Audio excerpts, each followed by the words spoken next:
Ready. And action! Ladies and gentlemen, it's that time again with Professor Victor Singing Eagle here at Sisseton, Wahpeton College. Today is Thursday, March 6, 2025, and this is Native American Literature Class, Lecture 13, Part 2. And now, without any further ado, let us begin with the man, the brilliant professor himself, Professor Victor Singing Eagle! Yay! Right on. Okay, we gotta quit messing around and get this stuff done. Last time we were talking, I did the announcements. I reminded everybody, please jump on e-learning, and you know who you are who haven't been doing it, because I gotta turn in grades. We talked about Professor Norma Wilson, who makes some arguments about how Native American culture and songs and ceremonies influenced the Europeans back in the 1800s. And I was going to read from the Many Lives of Anakajutug. Anakajutug, there we go. I think I might have already read it, but doggone it. Did I or did I not? I forgot. Well, I'm going to read it again anyway. This is page 302 in our textbook, which is called Read, Listen, Tell. Here we go. Page 302. And I'm only going to read part of it, not the whole thing, because I'm trying to put salt in your oats, as they say. Farmers like to say, or ranchers put salt in their animals' oats because they want to make them drink more water so they'll be healthier. Never mind. Focus. Read. So I am not going to read the introduction. Is this the right book? Yes, it is. It says here 300. Oh, wrong page. Duh. I'm not going to read the introduction to the author because I want you to do that on your own. I'm just going to jump right into the story, The Many Lives of Anakajutug. Here we go. First, Anakajutug was a cloud. But since a cloud will not stand up, he soon became tired of being a cloud, and he turned into a caribou. He ate black soil and became very thin. The rest of the caribous were fat. So one day he asked, "What do you eat to keep fat?" "I eat a lot, but I'm thin." He showed the other caribou what he ate, and they said, "Eat caribou moss. You see, the moss we're talking about is yellowish. Also, eat a bit of the moss that forms on the rocks." So Anakajutug started to eat caribou moss and became fat. He was now happy about his appearance. But when the other caribou played games and racing, he was always last. Again he asked, "How do you run to be so fast?" They said, "Take long steps and try to keep your hair straight." So he did what he was told. When the caribou were playing games, he joined in and kept up with no trouble. Soon, the migrating season came, and caribou were on their way to where they would spend the winter. He came to a lake and stopped to feed near it. While they were eating, one of the caribou hunters saw hunters far away. They ran to the lake with all their might, but there was enough daylight left, and the hunters killed many caribou. Anakajutug was afraid to go into the water. He kept walking back and forth along the lake, and the hunters were coming closer to him all the time. Finally, another caribou told him to go in and cross the lake. He was swimming as hard as he could to survive, but the hunters were gaining on him. Finally, one caught up with him and thrust down his harpoon. He tried not to think about the pain there would be when the harpoon went into him, but it was nothing but an itchy feeling, and everything he could see became black. When he regained consciousness, he was a wolf. Oh! I'm going to stop right there. Now, that's all I'm going to read. Just 302, 303, 304. And I want you to get in this book and read the rest yourselves, you see, because Anakajutug, he starts off as a cloud, he becomes a caribou, then he becomes a wolf, then he turns into a seal, and then by the end of the story, something very special, which I want you to look at on your own. Okay? Okay. Now,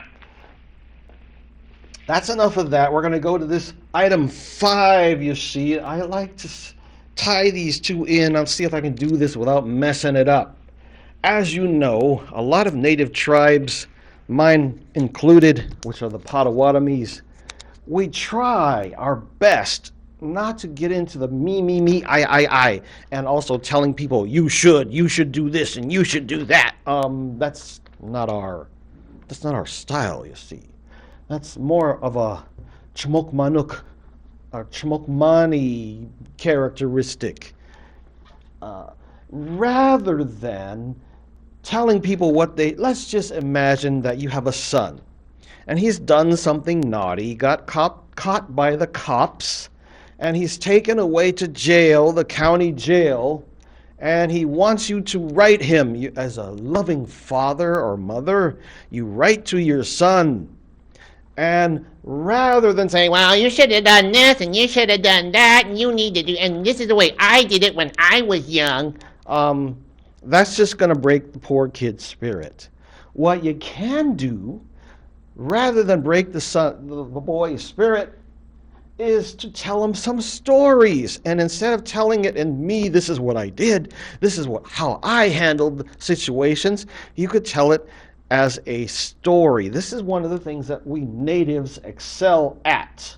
And I just used a preposition at the end of a sentence. At which we excel. There we go. Anyway, we native writers in particular, have figured a way to, and storytellers too, instead of preaching and instead of doing the me, I thing, putting it in the third person, maybe using Coyote, the trickster / culture hero, as someone who shows you how not to behave, and how Coyote eventually turns it around and overcomes his many mistakes, you see. So we're going to leave that there. I want to make that really short, but keep that in mind as you read any kind of native literature, that a lot of these stories might actually be autobiographical. Is that right? Autobiographical. Yes, it is. And instead of being autobiographical, or instead of being me, I, and dwelling on the self, we're going to personify it in animals, or we're going to use other people. We're going to write characters in novels. This also leads nicely into item 6, which I want to tell you about quickly. As you know, Sherman Alexie is an old buddy of mine, and Geary Hobson is one of my old professors. And I said this before, that a lot of us native writers, we all know each other, you see. Let me go hit the rewind button before most of you were born, take you back to the 1990s, early 1991, I think it was, is when I first met Sherman. I was a student at Eastern Washington University. There I go with the I's again. Well, you'll understand. He was a student at Gonzaga University. Now we're getting into the we's, okay? So much less of the I's and more of the we's. Okay? Right.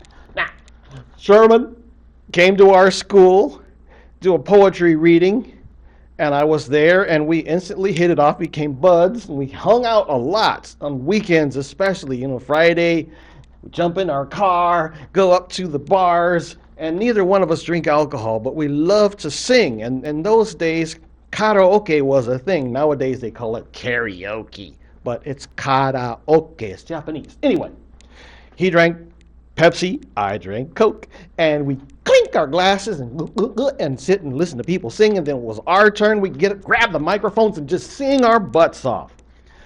Sherman, in those days, was very humble, but couldn't get him away from a microphone or a basketball.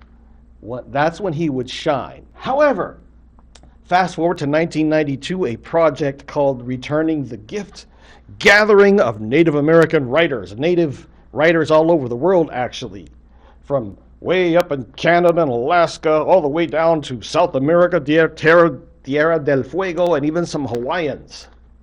And we all gathered in Norman, Oklahoma, at the University of Oklahoma.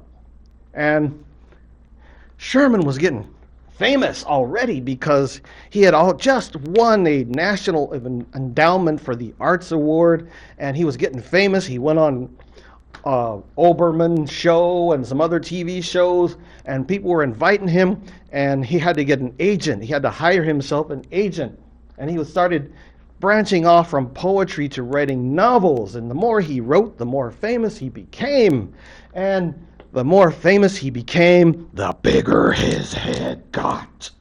And he's probably, if he heard me say this, he'd probably say, F you, Victor. But never mind, I'm just telling the truth, okay? Now, we're going to switch over to Geary Hobson, you see, because Geary Hobson also knows Sherman Alexie, like I said before. We all hung out. Geary Hobson's from an older generation. He's my dad's generation. He grew up speaking his native language. And he was born in, what does that say, Chiot County, Arkansas. And he hunted and trapped with his father. And he was very reverent when he did it. His father taught him.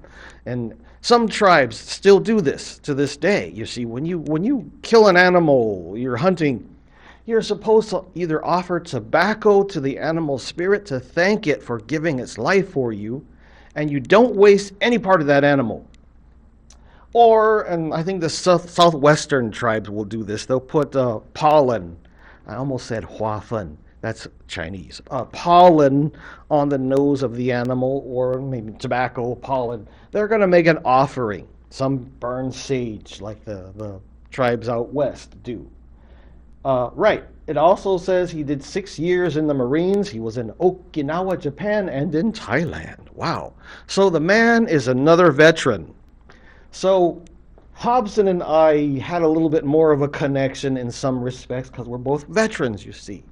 Hobson's took a little bit of issue with Sherman Alexie and my other buddy Tiffany Midge because these guys are into native humor. And Hobson's more serious about his Indian-ness, you see. And rather than me just stand up here, I'm going to read one of Hobson's poems really fast. And then I'm going to cut it off and we're going to do part 3 of our lecture. Okay? We're going to tell a story. Okay? Let's do the poem first. Here is, and I apologize for those of you who are Christian, Orthodox, Episcopal, Roman Catholic, because there's some swear words in this poem. Okay? Just preparing your ears now. Deer Hunting by Geary Hobson. God damn it, Al! Are you going to help me cut up this deer, or are you going to stand there all day drinking beer and yakking? Knives flash in savage motion.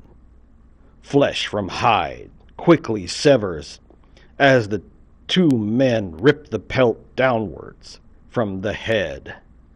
The hide, but not the head, is kept.